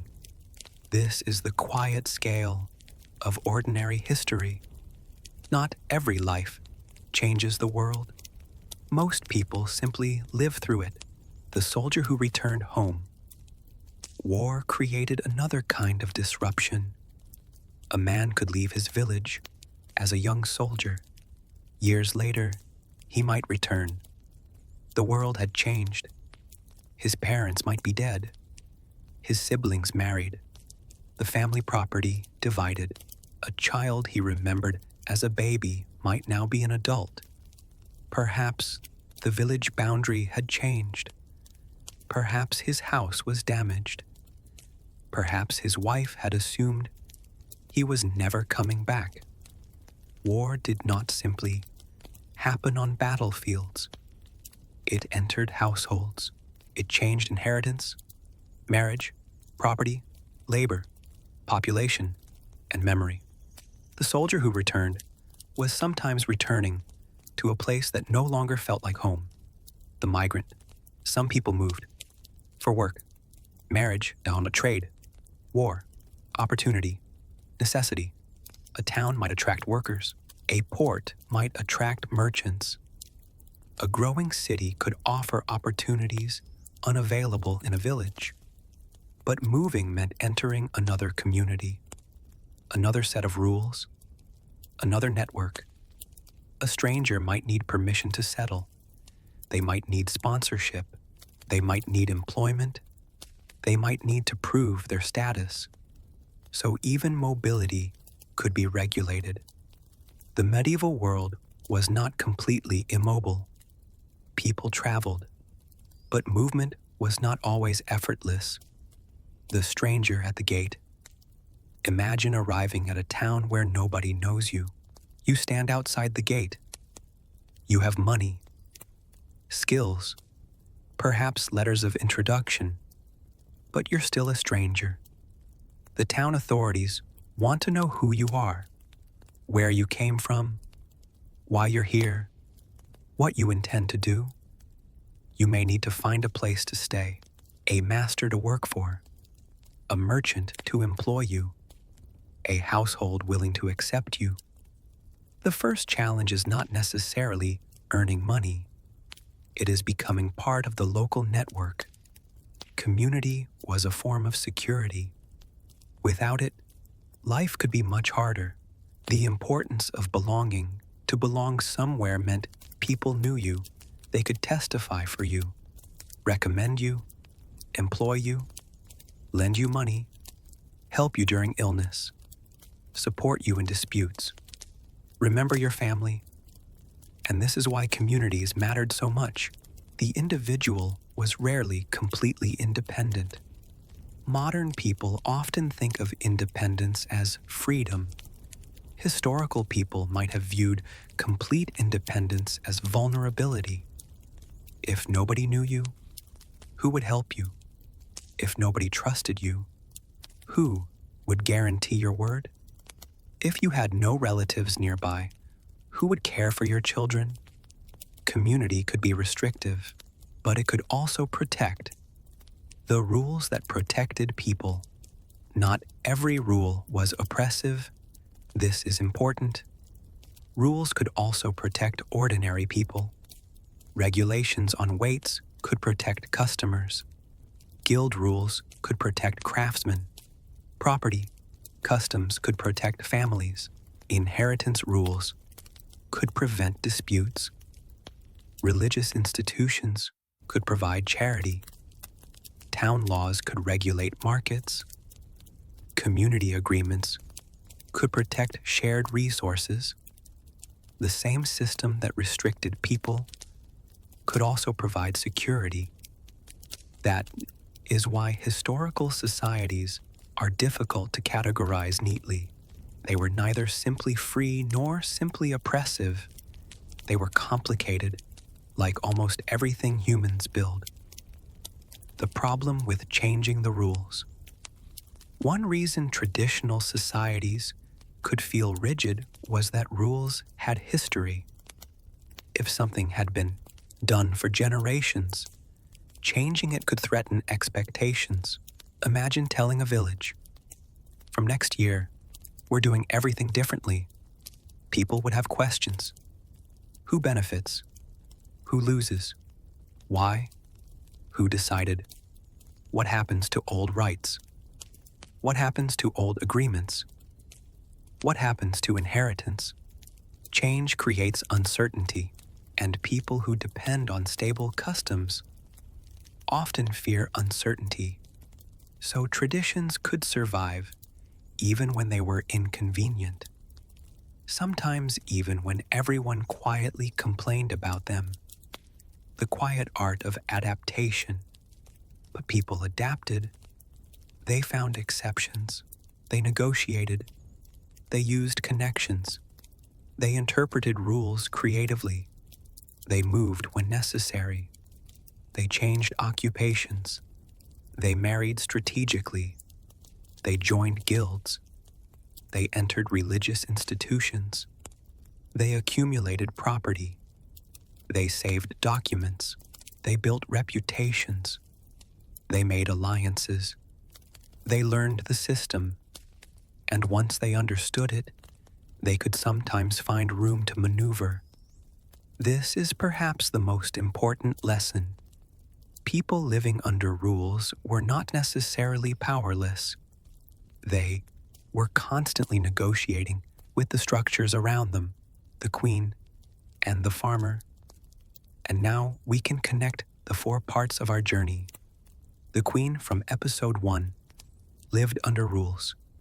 Her marriage was political. Her body was politically important. Her household was controlled by ceremony. Her choices were limited by dynasty.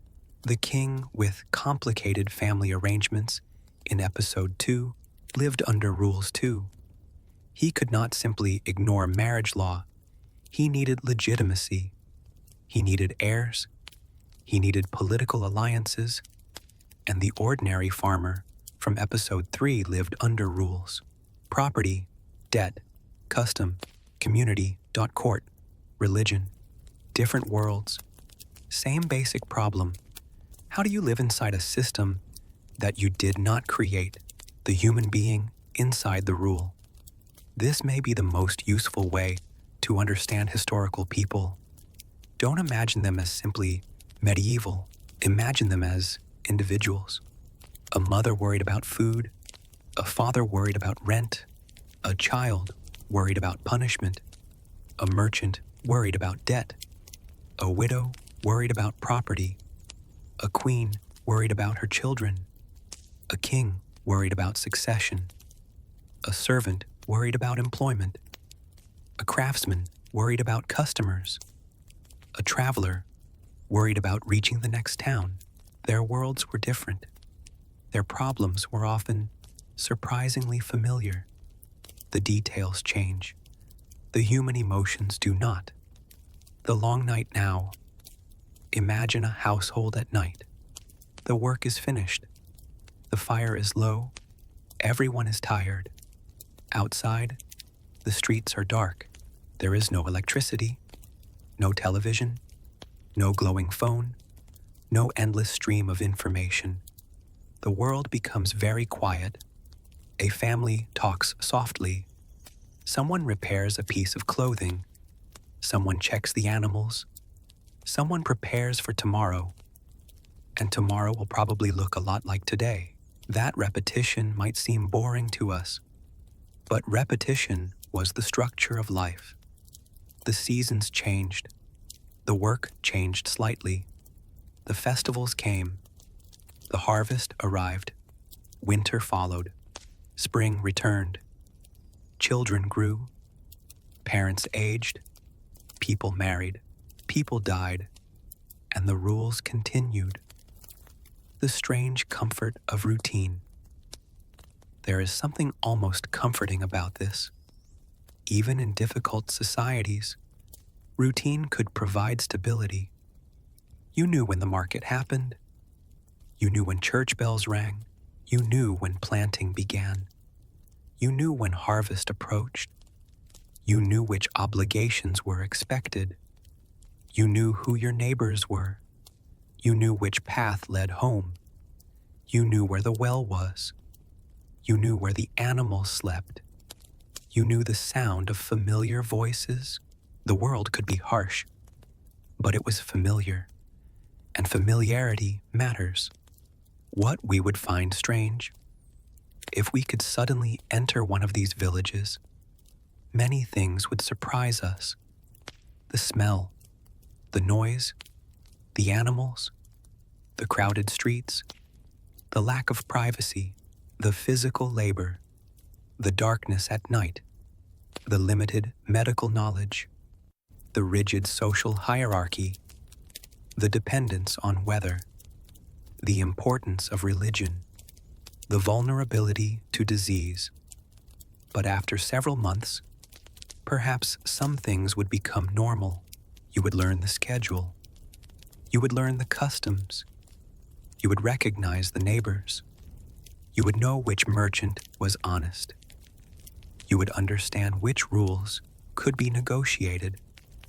You would know which ones could not.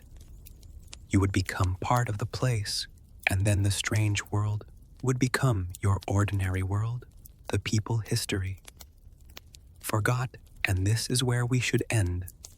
Not with a king, not with a battle, not with a crown, but with an ordinary person, someone whose name we will never know, someone who woke before sunrise, someone who worked, someone who worried, someone who loved people, someone who lost people, someone who paid taxes, someone who followed customs, someone who occasionally broke a rule, someone who argued with a neighbor, someone who celebrated a festival, someone who watched children grow, someone who grew old, and eventually someone who disappeared. Their house might have collapsed. Their field might have changed hands. Their tools might have rusted. Their clothing might have disappeared. Their name might have been forgotten, but they lived, and they experienced their world as completely and intensely as we experience ours. They did not know that centuries later, people would call their era medieval. They did not wake up thinking, I am now participating in European social history. They simply woke up. They had work to do, and that was enough. The final castle. So tonight, let's return one last time to the castle. But this time, don't look at the throne. Look at the servants. Look at the kitchen. Look at the stable. Look at the workers carrying water. Look at the person repairing the roof. Look at the messenger waiting outside. Look at the woman preparing bread. Look at the child carrying wood. Look at the people who made the castle possible. The queen needed servants. The king needed soldiers. The nobles needed farmers. The towns needed craftsmen. The markets needed merchants. The courts needed witnesses. The churches needed caretakers. The entire historical world depended on ordinary people. And yet, ordinary people rarely appear at the center of the story. They were the background, but without the background, there would be no story. The rules remain. The king dies. The queen dies. The dynasty changes.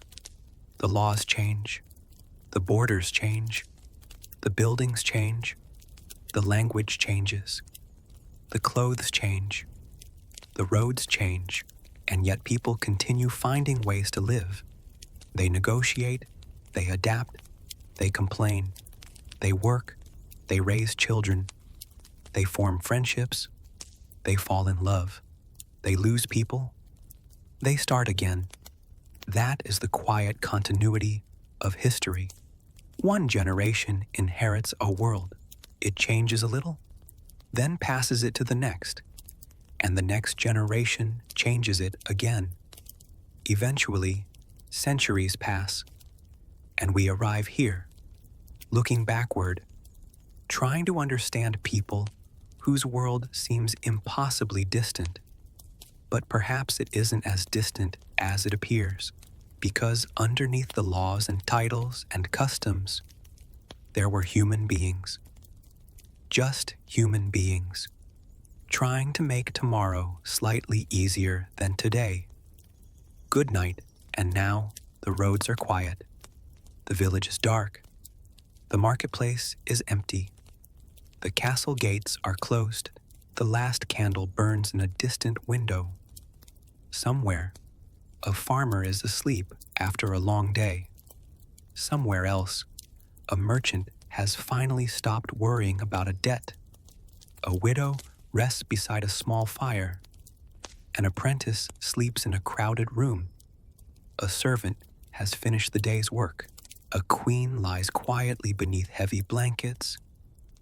And a king, perhaps, is still awake worrying about something completely ridiculous. The legal documents can wait. The family arguments can wait. The succession can wait. The boundaries can wait. The taxes can wait. Tomorrow will arrive soon enough. For tonight, the world is quiet. And perhaps that is the best way to remember history. Not as a collection of battles, not simply as a parade of kings, but as millions of ordinary nights. Millions of people closing their doors. Millions of families preparing for sleep. Millions of lives unfolding without anyone recording them. The famous people left monuments.